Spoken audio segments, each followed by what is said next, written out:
यह किलर एक लड़की को किडनैप करके उसे तेज धार के चाकू से काटने वाला होता है, लेकिन तभी वो देखता है कि लड़की ना तो डरी हुई है ना रो रही है। ये देखकर किलर ज्यादा खतरनाक और बड़े चाकू से उसे काटने का फैसला करता है। इतना बड़ा चाकू देखकर लड़की हंसने लगती है। किलर गुस्से में उससे पूछता है, तुम हंस क्यों रही हो? तभी लड़की जवाब देती है, क्योंकि तुम मुझे मार नहीं सकते, मेरा बॉयफ्रेंड मुझे तुमसे बचा लेगा।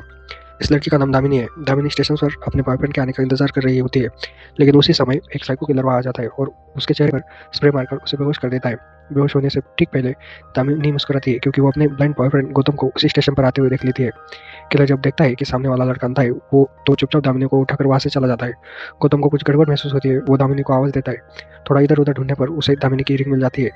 अब उसका शक यकीन में बदल जाता है कि उसकी गर्लफ्रेंड किसी बड़ी मुसीबत में है। अब आगे क्या होता है, चलिए जानते हैं। सो कहानी की शुरुआत एक सुनसान जगह से होती है। क्या इस कहानी का साइको किलर एक लड़की को बिस्तर पर लेटाकर उसके साथ हाथ पैर बांध देता है। बिना उससे एक शब्द बोले वो उसका सर धड़ से अलग कर देता है। लाश के बाकी हिस्से को वो एक दूसरी जगह ले जाकर रख देता है। सुबह यह मामला पुलिस तक पहुंचता है। पुलिस सारी फॉर्मेलिटी पूरी करती है और जांच शुरू हो जाती है। इसी शहर में हमारा हीरो गौतम भी रहता है। गौतम देख नहीं सकता, लेकिन उसे दामिनी नाम की एक रेडियो जॉकी को सुनना बहुत पसंद है। वो रोज उसका शो सुनता है और धीरे धीरे दामिनी से उसे प्यार हो जाता है। ये प्यार अभी तक एक तरफा होता है। गौतम को अच्छे से पता होता है कि दामिनी किस समय कहाँ जाती है और क्या करने वाली है। वो अपने दोस्त राज नायक की मदद से उसे फॉलो करता रहता है। एक दिन वो दामिनी को फॉलो करते करते एक शादी में पहुंच जाता है। वहाँ गौतम गाना गाकर दामिनी को इम्प्रेस करने की कोशिश करता है और थोड़ी देर बाद उसे प्रपोज भी कर देता है। दामिनी पहले उसको प्रपोजल ठुकरा देती है, लेकिन गौतम के बार बार रिक्वेस्ट करने पर वो एक चैलेंज देती है। वो कहती है, कल मैं एक जगह जा रही हूँ, अगर तुम वहाँ मुझे ढूंढकर पहुंच गए तो मैं मान लूंगी तुम मुझसे सच्चा प्यार करते हो। साथ ही वो गौतम को हिंट दे देती है कि कल का रेडियो प्रोग्राम तुम ध्यान से सुनना। अगले दिन गौतम पूरे ध्यान से दामिनी का रेडियो शो सुनता रहता है। उधर रात के समय दामिनी रेलवे स्टेशन पर गौतम का इंतजार कर रही होती है। उसे पूरा भरोसा होता है कि गौतम जरूर आएगा, लेकिन काफी देर इंतजार के बाद भी गौतम नहीं आता। उसकी जगह वहाँ साइको किलर आ जाता है और दामिनी को बेहोश कर देता है। बेहोश होने के पहले दामिनी गौतम को आते हुए देख लेती है और उसके चेहरे पे मुस्कान आ जाती है। गौतम वहाँ पहुंचते ही दामिनी के परफ्यूम की खुशबू पहचान लेता है। वो उसे आवाज लगाते हुए बेच की तरफ बढ़ता है। उसी समय शातिर साइको किलर बड़े आराम से दामिनी को कंधे पर उठाकर गौतम के सामने ही निकल जाता है। ये सीन जितना सुनने में डरावना लगता है, उससे कई गुना ज्यादा बोन चिलिंग है।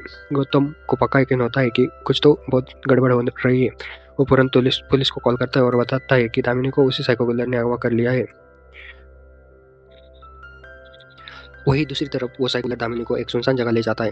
वो उसके हाथ पैर काटने ही वाला होता है, लेकिन तभी उसकी नजर दामिनी के चेहरे पर जाती है। दामिनी के चेहरे पर डर नहीं होता, बल्कि वो हल्की सी मुस्कान रही है। किलर हैरान हो अगर उससे पूछता है, तुम मुस्कुरा क्यों रही हो, तुम्हें डर नहीं लगता? दामिनी उसे बताती है, आज से ठीक 7 दिन बाद मेरा जन्मदिन। अगर मेरे जन्मदिन तक गौतम मुझ तक नहीं पहुंचा तो वो अगर मेरे जन्मदिन तक मैं उस तक नहीं पहुंची तो वो मुझे दामिनी उसे बताती है, आज ठीक 7 दिन बाद मेरा वो जन्मदिन है और अगर अपने जन्मदिन तक गौतम तक नहीं पहुंची तो वो मुझे दुनिया के किसी भी कोने से ढूंढ लेगा।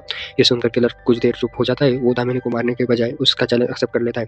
थोड़ी देर बाद किलर बाहर जाकर एक प्रोस्टिट्यूट को बुक करता है, उसे बेहोश करता है और दामिनी की जगह उसके हाथ पर बांधकर उसका सर धड़ से अलग कर देता है। इसके बाद किलर दामिनी से कहता है, जब गौतम तुम्हें ढूंढते हुए यहाँ आएगा तब मैं उसका सर तुम्हारे हाथ में और तुम्हारा सर उसके हाथ में रख दूंगा। अगले दिन किलर उसी प्रोस्टिट्यूट की बॉडी को बाहर फेंक देता है। पुलिस तुरंत मौके पर जहाँ हुआ है वहाँ पहुंच जाती है। पुलिस ऑफिसर तो बताता है कि दामिनी के पिता ने कंफर्म किया कि बॉडी दामिनी की नहीं है। ये बात सुनते ही गौतम भी वहाँ पहुंच जाता है। सिर्फ स्मेल से वो समझ जाता है कि वो दामिनी नहीं है। गौतम तुरंत सुशीला नाम की एक सेक्रेटरी के पास जाता है और उन्हें बताता है कि दामिनी अभी भी जिंदा है। डॉक्टर सुशीला कहती है कि ऐसा होना लगभग नामुमकिन है, क्योंकि ये किलर जिस भी लड़की को किडनैप करता है वो उसे मारकर ही छोड़ता है। लेकिन फिर भी वो गौतम को हौसला देती है और कहती है कि 1.5 साल से पुलिस उसे पीछे पड़ी है, लेकिन पकड़ नहीं पाई। शायद इस बार तुम उसे पकड़ पाओ। फिर भी गौतम पुलिस कमिश्नर की मदद मांगने जाता है। वही कांस्टेबल अकबर उसे कमला के नाम की एक एक्स पुलिस ऑफिसर के बारे में बताता है, जो इस केस पर पहले काम कर चुकी है। गौतम तुरंत कमला का पता निकाल कर वहाँ उसके घर पहुंच जाता है। वो कमला को दामिनी के बारे में सब कुछ बता देता है, लेकिन कमला शुरुआत में मदद करने से मना कर देती है और उल्टा गौतम से गुस्से में बात करने लगती है। दरअसल एक एक्सीडेंट में कमला ने अपने 2 पैर खो दिए होते और अब वो व्हीलचेयर पर होती है। गुस्से में आकर गौतम उसे थप्पड़ मार देता है और वहाँ से चली जाती है। दूसरी तरफ पुलिस प्रस्टिट्यूट के इलाके में पहुंच जाती है और एक औरत से पूछताछ करती है और बताती है कि कल रात रानी उसे फोन किया था कि कहा था कि वो अपने कस्टमर के साथ जा रही है। उसका कस्टमर एक अच्छी सी गाड़ी में आया था, लेकिन दिखने में काफी अच्छा था। इन जानकारियों से पुलिस को पता चलता है कि किलर एक अमीर घर आदमी है और लगभग 28 से 30 साल के बीच में है और उसके पास एक या 2 लग्जरी कार है। उसी रात कमला अपने माँ के साथ गौतम के घर पहुंच जाती है। वो फैसला कर चुकी होती है कि वो अपने गौतम की मदद जरूर करेगी और किसी और लड़की को मरने नहीं देगी। कमला कहती है, सबसे पहले हमें इन केस की पूरी जानकारी चाहिए, जो कि अभी सीआईडी के पास है। क्योंकि कमला 1.5 साल से पहले इस केस पर काम कर चुकी होती है, उसे पता होता है कि सबूत और फाइलें कहाँ रखी होंगी। कमला की मदद से गौतम सीआईडी के ऑफिस पहुंच जाता है। जैसे ही गौतम अलमारी खोलने वाला होता है, कोई उसे पीछे से पकड़ लेता है।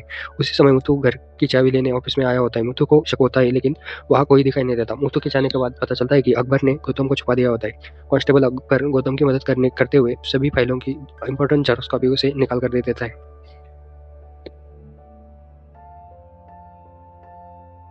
घर आकर कमला जब सारी फाइलों को ध्यान से स्टडी कर रही होती है, तो उसे पता चलता है कि अब तक कुल 14 लड़कियां गायब हो चुकी हैं, जिनमें से 4 प्रोस्टिट्यूट थी और बाकी सभी लड़कियां अपने अपने फील्ड में काफी सक्सेसफुल।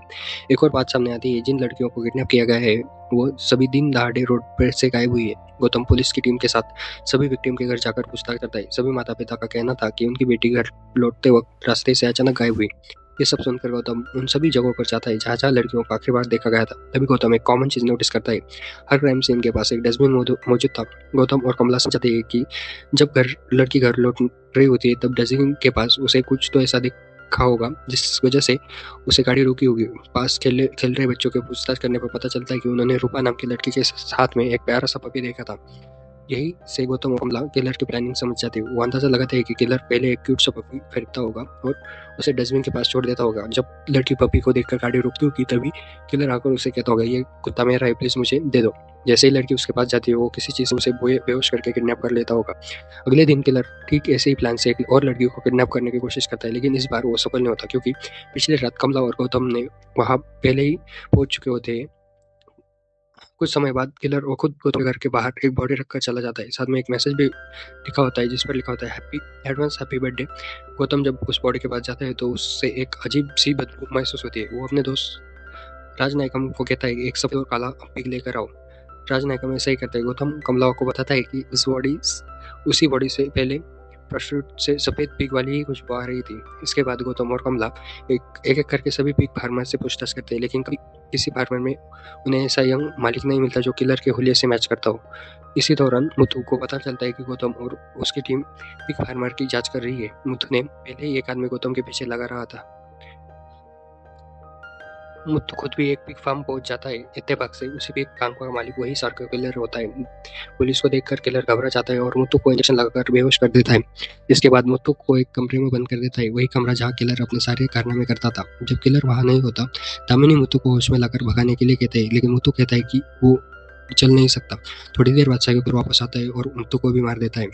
सभी पिग फार्मर्स की जांच के बाद भी गौतम को उस टीम को कोई भी ठोस सबूत नहीं मिलता, लेकिन कमला को पूरा भरोसा होता है कि किलर इन्हीं में से किसी एक फार्म से जुड़ा है। नतीजे न मिलने पर गौतम टूट जाता है। वो फैसला करता है कि आज रात वो घर पर भी अकेला रहेगा। थोड़ी देर बाद साइको किलर की गाड़ी गौतम के घर के बाहर आ जाती है। गौतम समझ जाता है कि ये उसी साइको किलर की गाड़ी है। वो जानबूझकर अपने हाथ में एक कैक्टस का पौधा लेकर घर के बाहर निकलता है। दूर खड़ा राजनायिका अपनी गाड़ी से किलर की गाड़ी को फॉलो करने लगता है। दोनों के बीच एक लंबी खतरनाक चेस शुरू होती है। दुर्भाग्य से राजनायकम किलर के हाथों मारा जाता है। किलर राज के फोन से गौतम को कॉल करता है और कहता है, मैं दामिनी को उसी के बर्थडे के दिन मार दूंगा। अगले दिन गौतम राजनायकम की मौत से खबर मिलती है। आज सिर्फ उसका दोस्त नहीं, बल्कि राजनायकम उसका सिर्फ दोस्त नहीं, उसकी आंखें थी। पोस्टमार्टम डॉक्टर गौतम को राजनायकम का सामान देते हैं। उसे बताते हैं कि किलर ने उसके दाहिने हाथ की छोटी उंगली काट दी।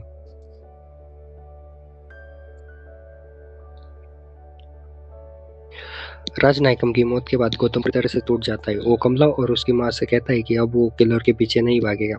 ये सुनकर कमला बहुत नाराज हो जाती है। कमला गुस्से में कहती है, अगर तुम्हें इतनी जल्दी हार माननी थी तो मुझे अंधेरे से बाहर क्यों निकला, मुझे उम्मीद क्यों थी। वो आगे बढ़कर कहती है कि अगर 1.5 साल पहले वो कॉलेज की सीढ़ियों से गिरी नहीं होती, तो आज वो खुद केस अकेले सॉल्व कर चुकी होती। कॉलेज का नाम सुनते ही गौतम के दिमाग में कुछ क्लिक करता है। दोनों तुरंत उसी कॉलेज पहुंचते हैं जहाँ 1.5 साल पहले एक स्टूडेंट का मर्डर हुआ था।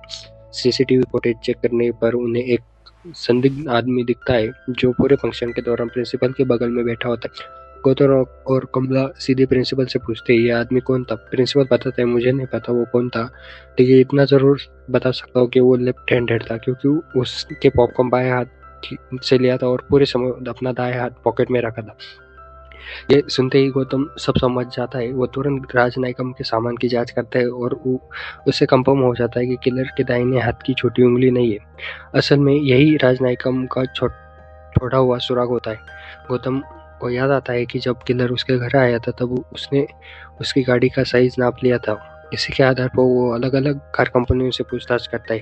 आखिर एक कार कंपनी बात करती है कि बिल्कुल उसी डिस्क्रिप्शन की एक गाड़ी उंगली माल नाम के आदमी के पास है। उसके नाम पर एक होटल भी है और एक पिग फार्म भी। गौतम और कमला सीधे उसी पिग फार्म पहुंचते हो, लेकिन वहां पता चलता है कि उंगली माल अभी बाहर गया हुआ है। इस मौके का फायदा उठाकर गौतम उसके ऑफिस की तलाशी लेने लगता है। तलाशी के दौरान उसे एक मैप मिलता है। वो मैप लेकर कमला के पास आ जाता है। कमला माचिस के तीलियों से मैप को टच बेस्ट बना देती है ताकि गौतम उंगलियों से रास्ता याद रखे। गौतम पूरा मैप अपने दिमाग में बैठा लेता है। दोनों तय करते हैं कि अब वो दामिनी के हर हाल में बचाएंगे। सीन शिफ्ट होता है। एक बार फिर दामिनी को उसी बंद कोठरी में दिखते हैं। वहाँ उसे एक और औरत मिलती है जो कई सालों से कैद है। पूछने पर वो बताती है कि उसका नाम रेचल है। रेचल बताती है कि वो उंगली माल की बचपन की टीचर थी। उंगली माल एक अनाथालय में बड़ा हुआ था। बचपन में रेचल ने उसे मास्टरबेशन करने की सजा दी थी। वो रोज उसे 60 बार मारती थी।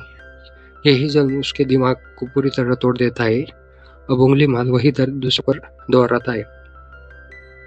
यहाँ दूसरी तरफ गौतम और कमला उसी फैक्ट्री तक पहुंच जाते हैं। कमला रास्ता बताते है और गौतम गाड़ी चलाता है। अंदर जाते ही फैक्ट्री का अलार्म बजने लगता है।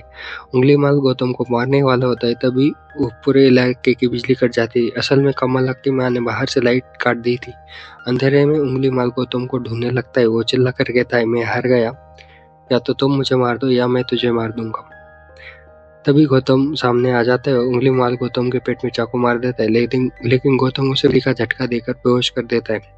बेहोश होते ही गौतम उसके हाथ जंजीरों से बांध देता है। इसके बाद वो दामिनी को ढूंढकर उसके हाथ पर खोल देता है।